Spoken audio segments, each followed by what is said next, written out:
La siguiente es una producción del Centro Misionero Bethesda. Palabra de Reino. Estás lleno de la salvación de Cristo, estás lleno de la justicia, de la santidad, de la verdad.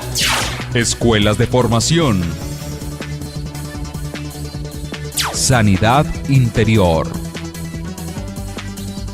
Testimonios de vida. Tenía 7 enfermedades, y el trombo que me dio en la cabeza, el doctor dijo que yo no tenía nada. Que ¿Hiciste todos los exámenes? Todos los ¿Y cómo te exámenes, salieron? todos me salieron bien. Entonces yo traje... ¿No podías levantar el brazo? No, me dolía mucho. ¿Y el Señor te sanó hoy? Ya me sanó. Sí, ya volvió a la casa, está buscando trabajo, la honra y la gloria al Señor. Centro Misionero Bethesda Villavicencio Meta les da la bienvenida. Tome su Biblia. Vamos a Hebreos, capítulo número 11.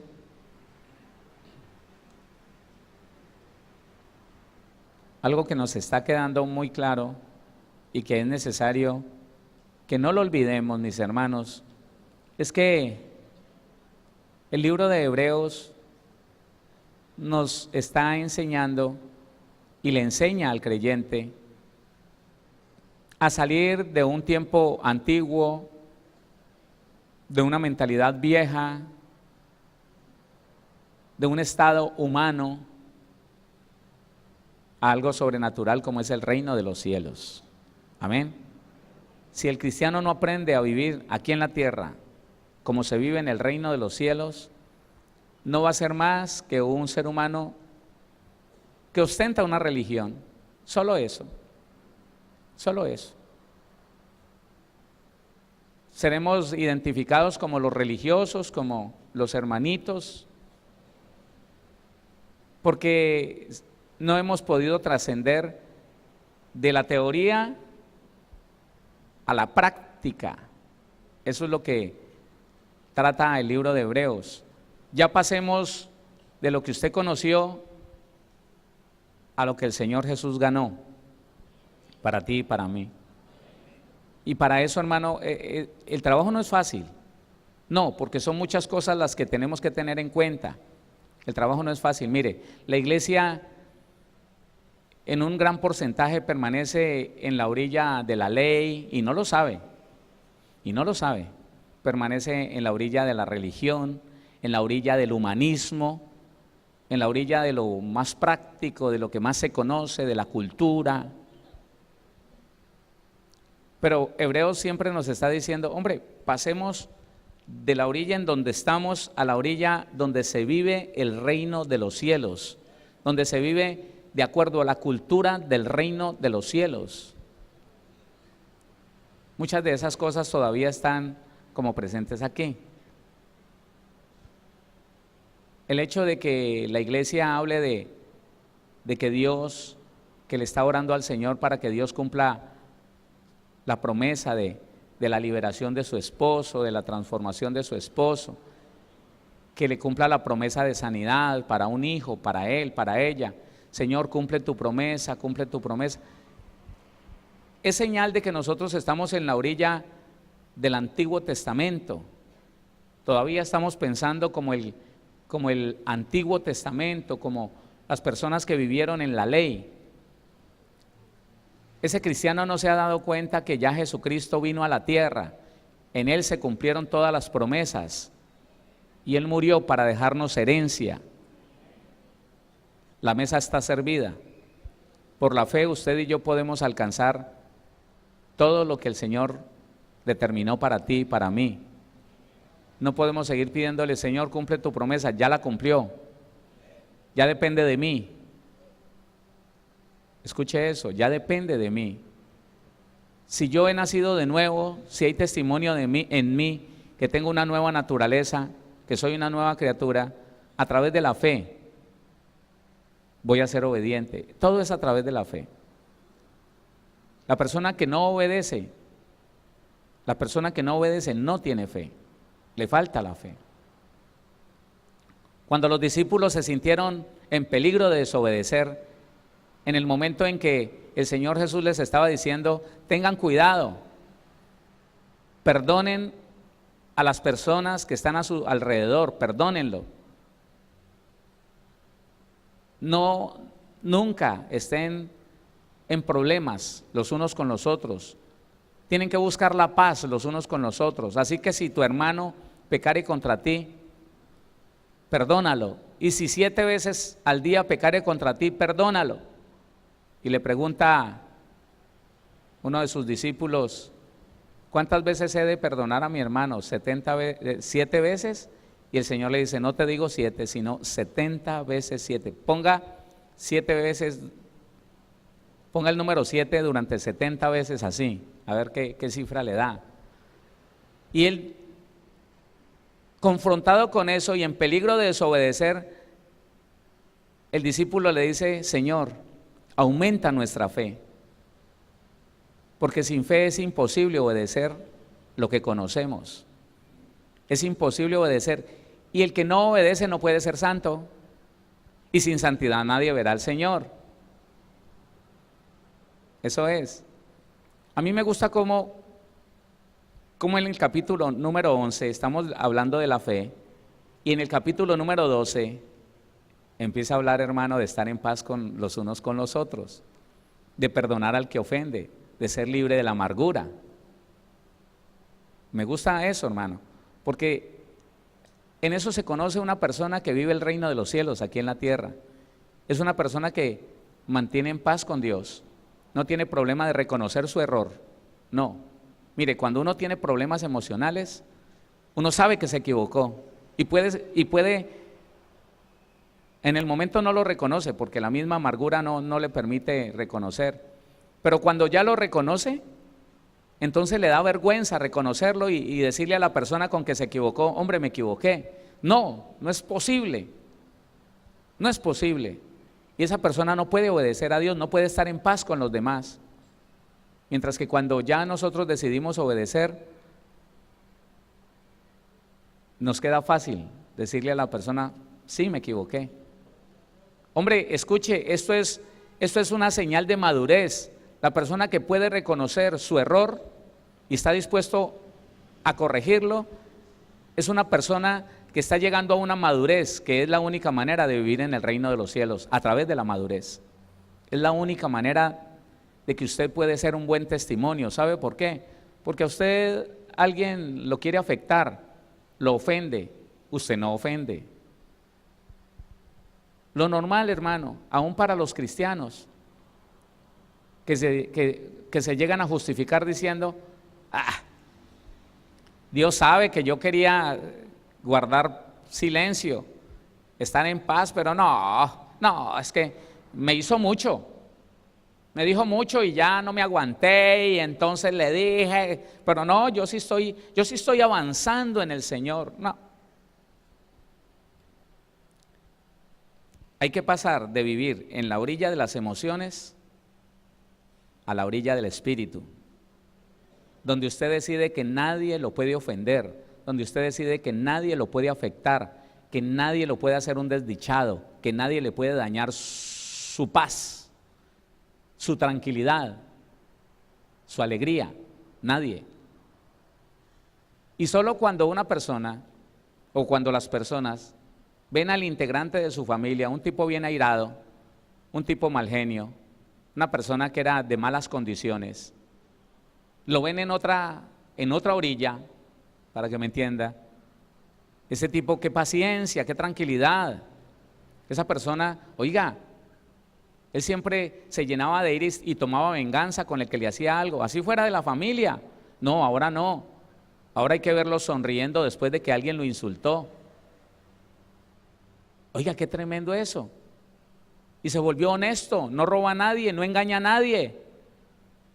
Ese es verdaderamente el fruto de alguien que ha pasado de la orilla de la religión a la orilla, óigame, de una verdadera doctrina en Cristo Jesús. Que eso es lo que nosotros, la iglesia, tiene que empezar a enfocarse. Yo no soy un religioso más, yo soy un practicante de la doctrina del Señor Jesucristo. Así como es Cristo, así quiero ser yo. Quiero permitirle a Cristo que dentro de mí, ¿en cuántos vive el Señor Jesús? Que el Señor Jesús dentro de mí tenga la libertad de vivir la vida que Él sabe vivir, la vida que Él vive tan excelentemente. no imitarlo, hermano. Pablo dice que imitemos a Dios, siendo como Jesucristo. Entonces, es importante que nosotros practiquemos eso. La fe, hermano, es la locura del cristianismo, pero que para Dios es poder. ¿Es qué? Claro, hermano. Es lo que le agrada a Dios, es lo único que lo pone a sonreír. Sin fe es imposible agradar a Dios. Así es. Entonces, Hebreos capítulo número 11.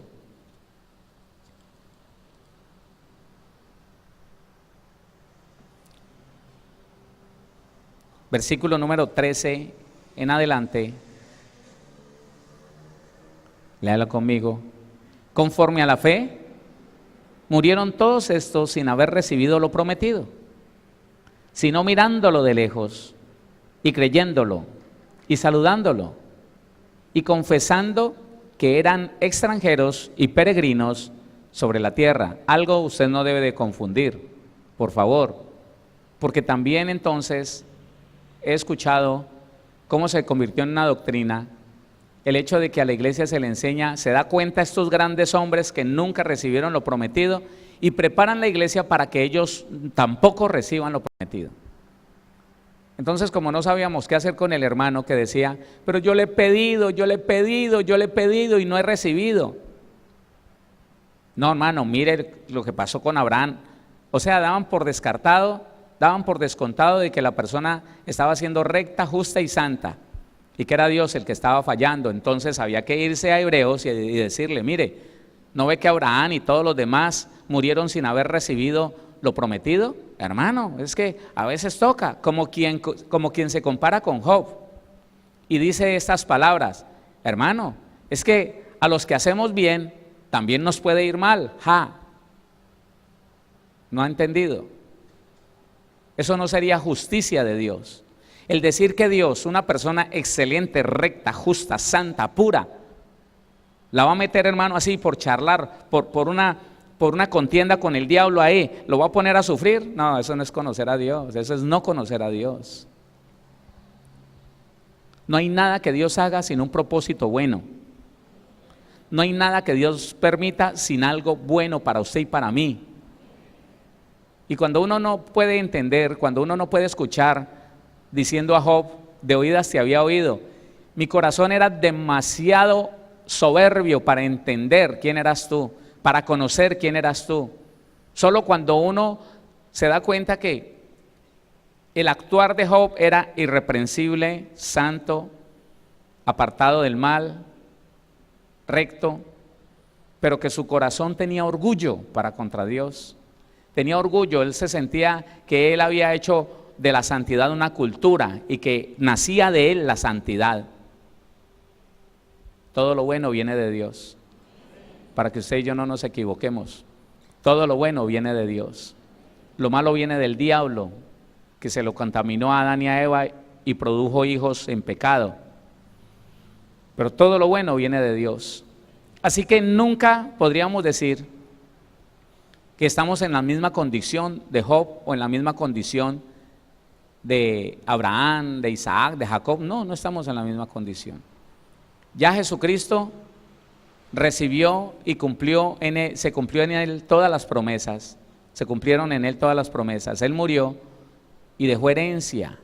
La herencia está lista para disfrutar, pero el que no cree no lo disfruta. El que no cree no la puede ver, pero ya, la mesa está servida. Acérquese y reciba. Porque si seguimos creyendo en lo antiguo, si seguimos creyendo que todavía estamos, ¿cuándo será que Dios cumple su promesa? ¿Cuándo será? ¿O que es que estoy sufriendo porque como Job, yo soy tan bueno, tan recto, tan puro, tan santo, y a Dios le dio por ponerse a jugar con el diablo y me tiene así? No, nunca crea eso, hermano. Pase de la orilla de la fantasía religiosa a la orilla de una poderosa verdad bíblica en Cristo Jesús. La Biblia dice claramente, hermano, que a los que le recibimos, a los que creemos en su nombre, se nos dio potestad de ser hechos hijos de Dios. ¿Sí o no? Oiga, engendrados de Dios, no de sangre ni de carne ni de voluntad de varón, engendrados de Dios con una nueva naturaleza. Hermano, solo por la naturaleza que hay en usted y en mí deberíamos ser diferentes. Solo porque lo que habita dentro de nosotros, hablando de la naturaleza, lo que habita dentro de nosotros es muy diferente a cuando estábamos allá sin Cristo. Y el que habita después de haber nacido de nuevo, hablando del Espíritu Santo, el que habita en nosotros nos hace más que vencedores. ¿Por qué entonces seguir pensando que en Cristo tenemos que estar afligidos, derrotados, derribados, enfermos, pagando el precio muy duro? Es que tenemos que llevar los padecimientos de Cristo y por eso nos inventamos sufrimientos, porque como no hay en este momento quien nos persiga para apedrearnos, entonces nos inventamos padecimientos. Es que el de enseguida, es que el de al frente, es que el diablo me atacó, es que se me levantó, es que el ataque, es que la lucha, es que... No, hermano, Dios no tiene hijos ni víctimas, ni derrotados, ni vencidos. Los hijos y las hijas de Dios en Cristo somos más que vencedores. Estamos para reinar en esta tierra sobre los espíritus inmundos. Eso es lo que dice la Biblia. Eso es lo que dice la palabra. Así que siga leyendo conmigo.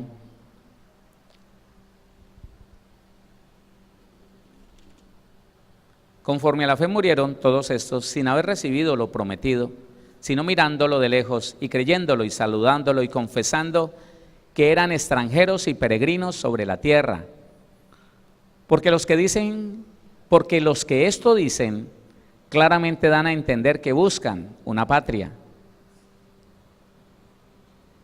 Deténgase un momentico aquí, no lo demoro mucho. No permita que su alma se aferre a la tierra. Mire, al Señor le place que Jesucristo haya ganado para el cristiano todo lo mejor, las mejores comodidades en esta tierra, vivir rico, pero nos advierte, usted no es de aquí, no se apegue a esta tierra. Oiga, no permita que su corazón se aferre a esto material, a esta tierra. Estamos aquí de paso, tenemos una nación, una patria celestial, y lo que el cristiano debería cuidarse siempre es de estar anhelando lo que le espera, anhelando el cielo, donde nos casaremos con nuestro Señor Jesucristo y seguiremos haciendo lo que ya está escrito en la palabra. Pero no deberíamos estar aquí con esa lástima de que como vivo tan rico, entonces, ay, que va a venir Cristo esta noche, ay, no, me gustaría seguir disfrutando del mundo. El que ha entendido quién es, aunque viva rico, él hace de cuenta que es pobre. Oiga, y siempre está anhelando su patria celestial. No se aferra, no se apega, su corazón no está aquí, su corazón está en el cielo. Y por llegar allá, hermano, hace lo que tenga que hacer. Negarse a la carne, a los deseos, a la codicia, al ofrecimiento del mundo. Porque tenemos claro para dónde vamos, usted y yo tenemos muy claro eso. ¿Hola?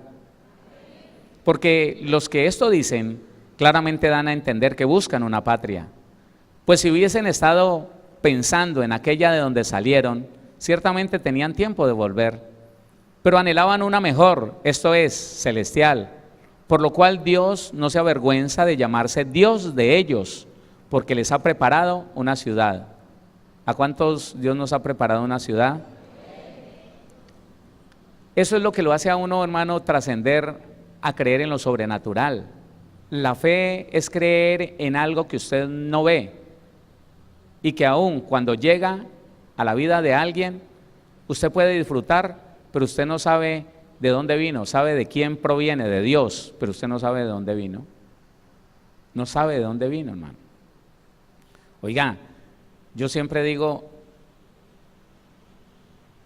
que si uno no entendiera un poquito que Dios es sobrenatural, Dios sencillamente es todopoderoso. No, uno se complicaría la vida diciendo, bueno, pero ¿cómo lo hace? Pero espérese a ver. Yo me metí en ese cuento un día, cuando por argumento humano y por razonamiento humano, dije, Dios no puede hacer un milagro financiero.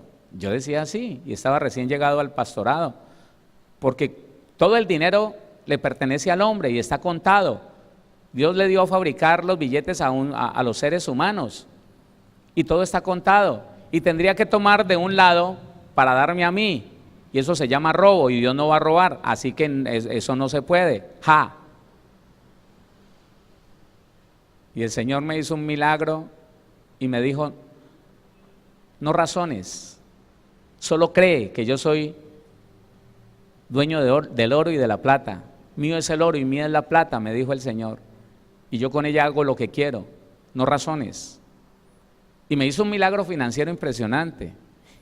Lo vi en un cajoncito que acababa de mirar por la mañana, estaba vacío, y yo necesitaba para pagar a los trabajadores, a los empleados. Y siempre llegaba. Ese día no llegó porque Dios me quería enseñar. Ese día estaba esperando alrededor de 3.500.000 pesos de 3 clientes diferentes. No llegó nada. Y me llegó la hora de irme para la Unión Valle del Cauca, donde estaba recién llegado como pastor. Y yo salía a la 1 de la tarde para atender el culto de la noche. Y no llegó. No llegó. Yo dije, Señor, primera vez que voy a quedar mal.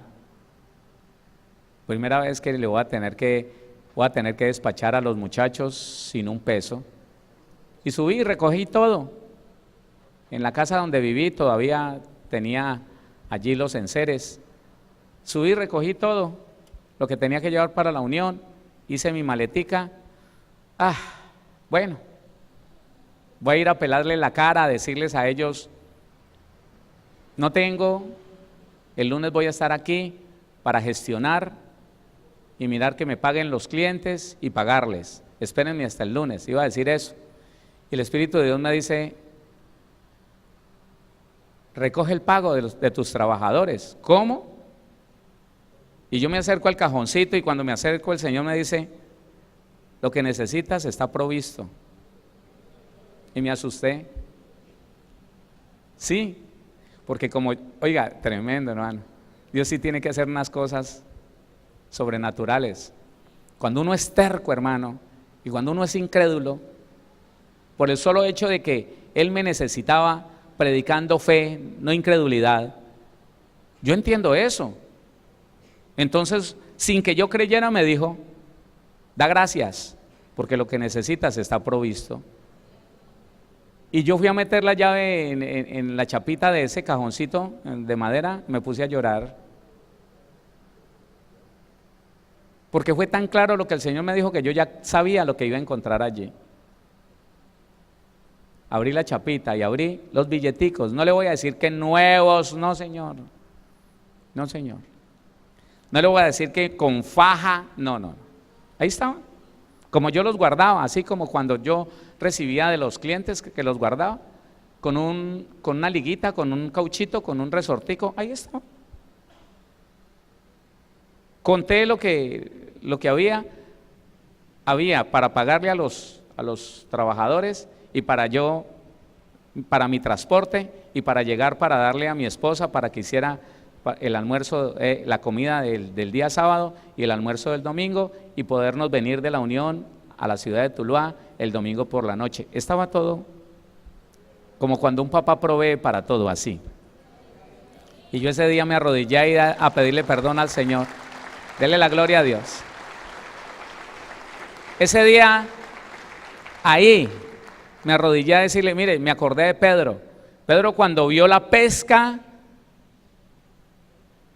lo que él tuvo en su mente fue dinero. Pesca, peces, dinero. Y él inmediatamente cayó postrado delante del Señor Jesús. Así ese día yo dije, Señor, ¿qué es esto? Para ti no hay nada imposible. ese día lo entendí, porque esa era el área que me quedaba difícil a mí entender y que yo deducía. No razones humanamente, dejaríamos de ser cristianos. Oiga, el producto, si hablamos de productos, el producto más fuerte, el producto más poderoso, el producto más importante en la iglesia son los milagros, los hechos poderosos. ¿Ah? Claro, hermano. ¿O la transformación qué es? ¿Si has cambiado en algo o no? ¿Y por qué? ¿Te tomaste alguna medicina para cambiar? No, es el sobrenatural poder de Dios. Y eso es ese es el producto más fuerte en la iglesia cristiana. Si habláramos de una empresa, si la iglesia cristiana fuera una empresa, el producto principal en la iglesia cristiana es los milagros, los hechos sobrenaturales. Sin ellos, hermano, una religión común y corriente, una religión. Entonces, aunque estemos en esta tierra y Dios nos provea de todas las cosas en sobreabundancia y podamos disfrutar de comodidades, de salud, de una excelente familia, no nos aferremos a la tierra, aferrémonos a Cristo. Oiga, aferrémonos a Cristo. ¿Sabe? Yo pensé que era de locos cuando recién llegué a la vida cristiana y yo escuchaba testimonios como los que yo le puedo dar hoy en día a usted. Yo decía, eso es locura. Cuando una persona decía, yo anhelo que el Señor haga conmigo y si me tengo que ir ya mismo con el Señor me voy. Y yo decía, este es loco, porque el que decía eso tenía una camioneta Toyota, tenía una casa propia, las remesas que hacían eran unas remesas impresionantes. Yo decía, ¿a quién se le ocurre que viviendo bien rico en esta tierra que se quiera ir para el cielo? Estaba yo recién convertido. Yo decía, no, este está loco. Pero la verdad es que cuando la naturaleza divina te hace pensar en lo eterno, en esa patria celestial, usted disfruta mientras está aquí, pero está dispuesto a salir con el Señor cuando Él quiera. Y eso hace que tú tengas una convicción en aquel que te tomó, primero que te creó y luego que te rescató del pecado en que vivíamos, para poder creerle en lo que Él quiere hacer. Señor, yo creo. Y si en la Biblia dice sanidad, yo sé que puedes traer sanidad de una manera milagrosa, que puedes traer provisión de una manera milagrosa, que puedes hacer que en esa chaqueta que mi hermana y que mi hermano no se ponen desde hace días, entonces en el bolsillo estén los 3 millones de pesos que él o ella necesita. Yo lo creo, ya eso no se me hace extraño, ni me pongo a dudarlo, ya no lo creo, ya no lo dudo, ya lo creo. Pero es eso, estoy aquí, pero yo no soy de aquí. Y eso hace que a mí no me afecte tanto lo que sucede aquí. Escuche eso, por favor. Mire que la sanidad interior tiene que ver también con la identidad de la persona. Cuando yo sé que yo no pertenezco aquí, que yo voy para otro lado, y que mi tiquete se me puede dañar si me aferro a las cosas de la tierra, yo no me voy a dejar dañar mi tiquete. Yo voy para el reino de los cielos. Nada me va a pegar de lo que hay aquí. Se me puede ofrecer lo que sea, se me puede ofrecer, mire, se me ha ofrecido. Y es terrible, hermano, ver que mucha gente cae en eso. Usted no sabe cuántas propuestas me llegan por correo, directamente. Pastor, le tenemos un gran negocio. Usted apruébenos esta marca, este multinivel, háblele a la iglesia. Todo lo que ellos compren o vendan, usted va a tener un porcentaje, se va a volver rico. Solo que usted lo anuncie.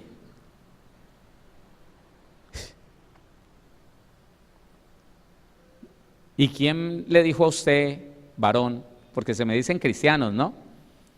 Que yo estoy en esta tierra para conseguir dinero. O para arriesgar a la iglesia por codicia a que usted lo tumbe. No, eso no. No. Olvídese, eso es distracción.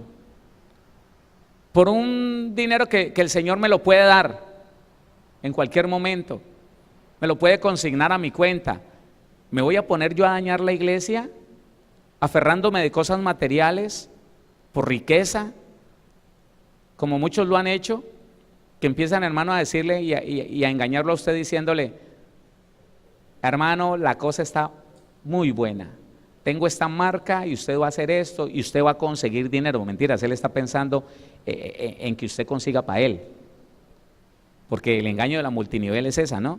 Bueno, no es engaño para algunos que han aprendido a trabajar con ellas. Y hermanos, se aferran a una cosa terrenal y dañan su hoja de vida para el cielo. Su tiquete: le cayó agua, mijito, aquí no se ve nada. Quédese aferrado de lo que defendió, aferrado de lo que amó. Quédese, porque usted no estaba pensando en una patria celestial, porque todo lo que se le ofreció lo agarró, lo aceptó. No puede ser. Versículo 16: pero anhelaban una mejor, esto es celestial, por lo cual Dios no se avergüenza de llamarse Dios de ellos, porque no se aferran a lo material, porque no se apegan de lo material, porque se le puede presentar oportunidad de placer, de riquezas, de fama.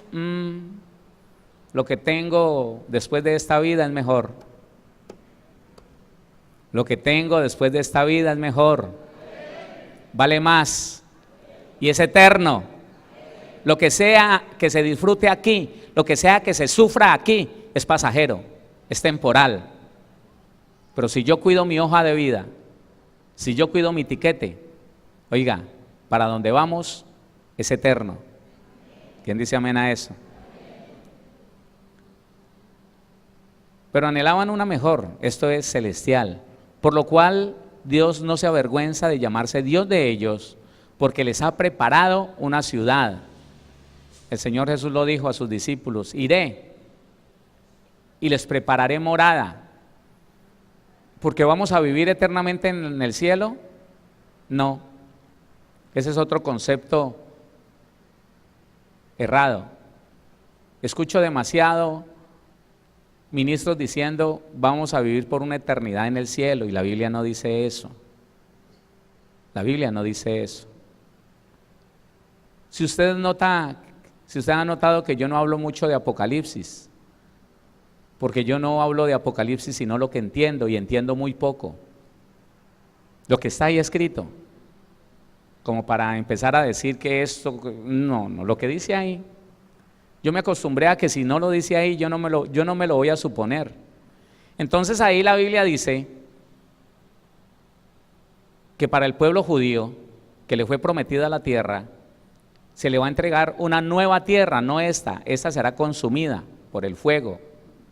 Una nueva tierra al pueblo de Israel, pero a la iglesia, a los que creen en nuestro Señor Jesucristo, se les va a dotar de un cuerpo nuevo, semejante al de nuestro Señor Jesús. Y después de la cena de las bodas del Cordero en el cielo, vamos a venir acá a la tierra, a la batalla del Armagedón y al establecimiento de los 1000 años, siendo gobernadores, siendo pastores, siendo formadores de personas, de los que quedaron aquí en la tierra durante 1000 años, y después de 1000 años que se suelte Satanás, entonces viene el juicio del trono blanco, cuando descenderá fuego del cielo y se consumirá todo aquel que se haya levantado en contra de Dios y de su pueblo. Y a partir de la culminación del milenio se inicia el traslado a la tierra nueva, y nosotros con el Señor Jesús a ser reyes y sacerdotes, o sea, gobernantes y educadores. Eso es lo que dice la Biblia. Vivir toda la vida en el cielo. Por algo será que yo decía: uy, no, tan aburridor, porque a mí me dijeron: hermano, como usted es salvo, cuando ya usted se muera, usted va a estar tomando un texto de Apocalipsis, ¿no? Usted va a estar toda la vida de rodillas diciendo: santo, santo, santo. Yo decía: tan aburridor, yo quiero hacer algo. Que me pongan a barrer el cielo, o que me pongan a tocar trompeta, algo, pero yo así nomás. Pero eso es falta de entendimiento, ¿no? No, vamos a hacer cosas semejantes a estas que estamos haciendo acá. Vamos a hacer cosas semejantes a las que hacemos en esta tierra. Vamos a tener actividad, vamos a estar felices, contentos en la presencia del Señor, sirviéndole a nuestro Señor Jesucristo. ¿Sí le gusta o no? Versículo 17. Por la fe, Abraham, cuando fue probado, ofreció a Isaac, porque él no estaba aferrado a nada material. Y el que había recibido las promesas, ofrecía a su unigénito. Muy importante esto, mi hermano. Habiéndosele dicho, en Isaac te será llamada descendencia, pensando que Dios es poderoso para levantar aún de entre los muertos, de donde en sentido figurado también le volvió a recibir. Escuche esto. Abraham entregó a Isaac y lo dio por muerto. Por eso dice la Biblia que de entre los muertos, Abraham volvió a recibir a Isaac. Y no temió entregarlo, escúcheme, no tuvo temor de entregarlo y aún de sacrificarlo, aunque Dios le había dicho que en él le iba a dar descendencia. Pero mire la fe de Abraham aquí. Si usted no tiene el texto, podríamos ir allá, pero escuche. Cuando Dios le dice, entrégame a tu hijo, a tu único, a Isaac, a quien amas, el Señor le está haciendo un reclamo a Abraham. Y le dice, ve al monte donde yo te indico y ofrécemelo en holocausto. Y no dice la Biblia que él empezó a decir, sí voy, pero mañana, más tarde, sí, espérese Señor, déjeme disfrutarlo otro ratico, sí voy. No, dice la Biblia que inmediatamente al otro día se levantó muy temprano, estando oscuro todavía, enalbardó su asno y con unos siervos inició el camino. Y cuando llegó al borde del monte le dijo a ellos, escuche la fe de Abraham, porque Abraham creyó cuando él le dijo, en Isaac te daré descendencia. Siendo que el Señor le había dicho, ofrécemelo, Isaac por la fe le dijo a sus criados, esperen aquí, el muchacho y yo iremos, adoraremos y volveremos. Por la fe. Por la fe lo entregó, sabiendo que Dios, aún de entre los muertos, le podría levantar descendencia. Aún de entre las piedras le podría levantar descendencia. Eso es fe. Eso es fe. Es fe cuando usted, porque su hijo, porque su hija no hace lo correcto, porque dentro de su casa está pecando, porque dentro de su casa está teniendo una mala conducta, usted le dice al Señor, Señor, tu palabra dice que yo dentro de mi casa no tendré nadie que cometa injusticia. Lo saco de aquí y se lo está entregando al Señor. Como lo hizo Abraham con Isaac. Creyendo que Dios es fiel para cumplir lo que dijo sobre ti y tu descendencia. Sin dudarlo. Pero esos padres que entonces lo abrazan y más al rincón lo echan y lo meten allá al último cuarto y le levantan hasta puerta blindada, esos no tienen fe. Esos no tienen fe, por eso sus hijos no cambiarán. Solo cuando Abraham dijo, es suyo, Señor, si necesita que yo sea el que lo degolle, yo lo hago. Váyase. Igual.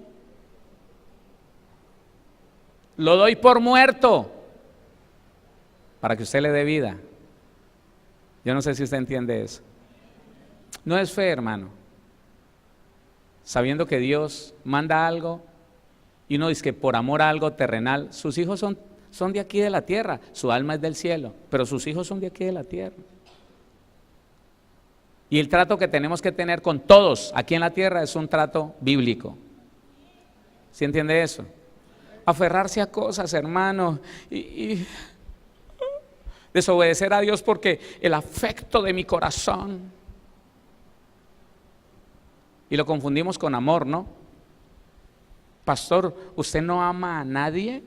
Uy, a mí me han preguntado un poco de cosas. ¿Y qué es amor? Hacerle el bien a los demás, ¿sí o no? ¿Qué es amor? ¿Alcahuetearle a alguien para que siga siendo malo? Y el bien que usted y yo le podemos hacer a algunas personas es, vaya, viva lo que tiene que vivir y me cuenta. Y al Señor, mire, ahí se lo dejo en sus manos. Ya no lo protejo yo, protéjalo usted. Y haga con él lo que tiene que hacer. ¡Ay, me lo mata! Claro, es que no ha sido una sola ni dos. Hermana, ¿ya agotó recursos? Sí, pastor. Ese muchacho nada le vale. Lo he llevado a todos los médicos, especialistas, le han mandado una droga, le han mandado la otra, nada le vale. Y ya se pone a pensar como hasta en el brujo. No, hermana, no. Entrégueselo al Señor. ¿Qué significa eso, pastor? Que si le está dando una medicina que no le sirve, que si lo está llevando todos los días a un médico que lo único que hace es sacarle dinero y no pasa nada, quítele medicina, quítele todo y entrégueselo al Señor. ¡Se me muere! No se ha muerto. Peleando usted por él, no se ha muerto usted. Se va a morir ahora que usted le diga, Señor, no tengo otra, nada le vale. En vez de ir a hacer una locura, aquí está, Señor. Muerte. Eso significa muerte, separación. La palabra muerte significa separación. Cuando usted se separa de lo terrenal, cuando usted se separa de los afectos por obedecer a Dios, entonces usted le está demostrando al Señor que usted está pensando en no perder esa patria celestial. Le está diciendo claramente, mire, que mi desobediencia jamás me vaya a hacer que mi tiquete se ponga borroso, no. Pero buenos cristianos les da miedo obedecer, porque de alguna manera se afecta su corazoncito o se disminuye su economía. Por eso muchos cristianos no obedecen al Señor. Entonces dice, por la fe Abraham, cuando fue probado, ofreció a Isaac, y el que había recibido las promesas ofreció su unigénito, habiéndosele dicho, en Isaac te será llamada descendencia, pensando que Dios es poderoso para levantar aún de entre los muertos, de donde en sentido figurado también le volvió a recibir. Para Abraham, Isaac se murió, lo entregó. Primero tuvo que desprenderse de él en su corazón. Primero tuvo que matarlo en su corazón para decidir que lo iba a sacrificar. Y el Señor se lo devolvió de entre los muertos. Mire, yo aprendí hace muchos años un principio como este. Escuche. Estos son mis propias palabras expresando como yo entiendo los principios bíblicos. Yo entendí que para poder tener tengo que entregar, que para poder disfrutar tengo que renunciar, que para poder vivir tengo que morir. En el reino de los cielos es así. Y yo le puedo decir a usted que al Señor le ha placido siempre probarme en esas cosas. Él me ha dado cosas sobrenaturales que yo nunca llegué a pensar, nunca creí llegarlas a tener. Le estoy diciendo que no fue por mi fe en algunas cosas, no se lo pedí. Mi esposa sí lo estaba pidiendo y como ella es un pedazo mío, entonces Dios la escuchó a ella. La fe de ella sirvió para mí. Pero siempre que el Señor me entregó algo valioso, pasado unos días después de que yo lo disfruté, me dijo, Héctor, entrégamelo. Siempre, hermano, siempre. Cuando el ministerio, yo salí al ministerio el 1 de marzo y en mayo me estaban dando una credencial que yo tenía, escúcheme, yo tenía que primero pasar un año dando fruto para poder que me dieran la primera credencial como pastor. Y me entregaron. En la siguiente convención no tenía 2 años de pastor, me entregaron la segunda, el segundo rango más alto. Cuando ese segundo, muchos con 5, con 7 años estaban peleando por ella. Vea que me den a mí, que la... No, yo no tenía que pelear nada. No había cumplido 2 años y me dieron la del tercer rango. Me faltaba una solamente para el mayor. ¿Y sabe una cosa? De un momento a otro me lo pidió. De un momento a otro, el pastor de Cali me mandó a llamar y me dijo, lo necesito acá. Ya Dios me había dicho, te voy a llevar a Palmira a servir. Yo le dije, listo, me vengo. No va a ayunar, no ahora no, yo estoy seguro de que lo que usted me está diciendo es de Dios. Ah, bueno, pero usted aquí no va a ser pastor, me dijo. Y lo que el Señor me había dado así, facilito. El pastor me dijo, entrégueme la credencial, usted aquí no va a ser pastor. Usted va a ser un servidor más. Yo le dije, listo, la saqué y se la di. Lo que el Señor me dio tan fácil y de una manera tan sobrenatural, entonces Él me dice, ¿y qué si te lo pido? ¿Qué? ¿Me lo devolverías? Y así, hermano, con todo, con Daniel fue así. A Daniel nosotros no se lo pedimos al Señor, ¿no? De hecho ya habíamos cerrado cuentas, ¿sí? Ya todo estaba clausurado. Sí. Y cuando nació, uy, qué bendición, no, todos felices. Días después el Señor me dijo, ¿me lo entregas? Claro, hermano, un poco de cosas ya tenía recién nacido, que estreñimiento, que se ahogaba cuando tosía. No, le dijimos, Señor, vea, mi esposa y yo, recójalo. Recójalo, Señor. Solo si usted va a ser su médico y su medicina, déjelo.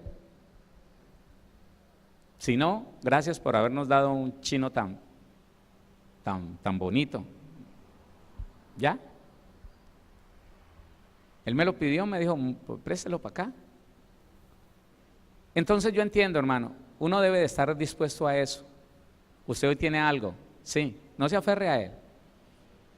Y el día que el Señor le diga, entrégamelo, estése dispuesto, esté con todo su corazón dispuesto a entregárselo, Dios no se lo va a tocar, solo si lo entrega. Pero si no lo entrega, oiga, el solo hecho de aferrarse a Él va a traer un proceso a nuestra vida que se nos va a ir. Porque todo lo que, óigame, todo lo que nos separe de Dios, escúchelo, todo lo que nos separe de Dios, Dios como nos ama tanto a usted y a mí, nos ama mucho. Él lo va a quitar del camino, lo va a quitar. Todo lo que para mí signifique un peligro de salvación, o peligro de condenación, perdón, peligro de desagradar a Dios, Dios lo va a quitar. Entonces cuando Él vea un peligro en nuestra vida, nos va a extender la mano y nos va a decir, dámelo, entregámelo. Hay quienes se aferran de eso, hermano. Esta semana pasada, bueno, me faltaron muchas cosas por hablar en esto de la aprobación, ¿no? Aprobación y reprobación. Pero hermano, es lamentable como un hombre que se dice hijo de Dios, que es servidor del Señor, que uno sabe que nació de nuevo, una mujer que dice ser cristiana, que dice conocer la palabra, que tiene años de conocer la palabra, hermano, se encuentran con un hombre, con una mujer, conocen un hombre, una mujer, y se aferran, hermano, que es que, Dios mío, ni con Dios, ni con Dios. Y la mujer los humilla, y la mujer les pega, y la mujer los echa, y ellos... Y el Señor diciéndole, ¿esa es la que vos amás? ¿Esa es la que te trae de una oreja? Entrégamela. No, Señor, devuélvemela. Si ella se le va. Igual ella con él, dice que cristiana. Y se aferran, se pegan, hermano,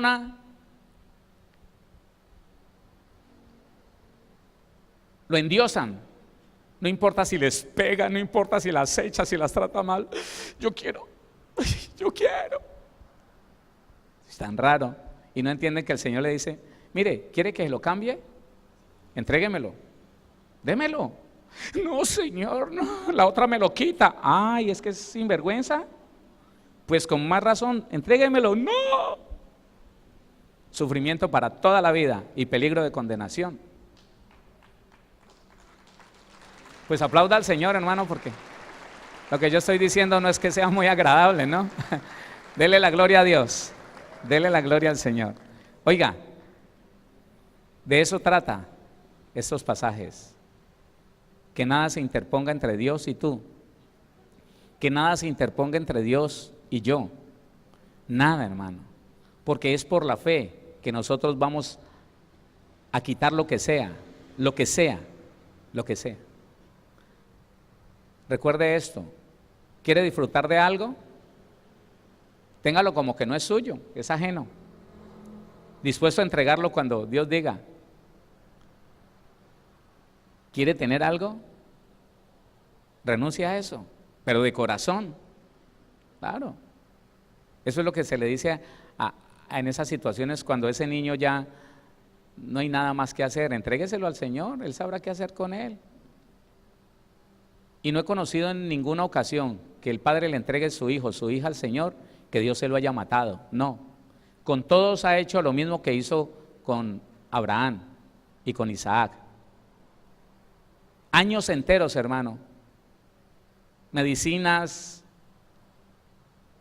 Ya, no más. Señor, aquí está este muchacho, aquí está esta niña. Le suspenden toda clase de medicina. Les dio una fiebrecita por ahí. Con susto ellos vieron como que sí, le va a llegar la crisis, pero se sostuvieron como viendo al invisible, como viendo a Dios que es invisible, se mantuvieron firmes. Esa fiebre la tuvieron ese día, en la noche se acostaron con ella, al otro día amanecieron sin fiebre, empezaron las manifestaciones de la enfermedad a retroceder, tan raro, empezó a comer y ya casi no comía. Y en cuestión de 3, 4 días, el milagro. Solo porque alguien confió en Dios, más que en la medicina y que en sus propios esfuerzos. Esa es la fe. ¿Está entendiendo lo que es la fe? Esa es la fe. Fe es que usted ahora se ponga en pie y crea que esa situación de desgracia o de maldición no tiene por qué estar en su vida, que ese hijo en la droga no tiene por qué permanecer en la droga, que esa hija rebelde no tiene por qué permanecer rebelde, porque usted está haciendo lo que Dios dice que debe de hacer un padre para darle unos buenos hijos. ¿Qué es lo que tiene que hacer un padre para que Dios le dé unos buenos hijos? Salmo 112, versículo 1. Bienaventurado el varón que teme a Jehová y en sus mandamientos se deleita en gran manera. Si usted lo hace, si usted con alegría obedece a Dios, si usted se deleita siendo un cristiano, viviendo una vida cristiana, entonces el Señor le dice, y no es una promesa, es su herencia. En Cristo Jesús es herencia. Su descendencia será poderosa en la tierra. La generación de los rectos será bendita. Eso es. Declárele palabra a cualquier situación que esté viviendo. Declare palabra sobre la escasez.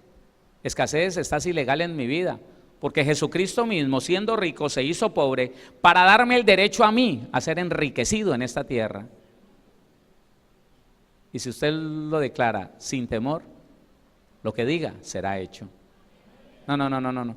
Dice la Biblia, y no lo digo yo, lo dijo el Señor Jesucristo, que si usted dice algo y no duda en su corazón que lo que está diciendo viene de Dios, lo que diga será hecho. Entonces, ¿qué tal si lo hacemos?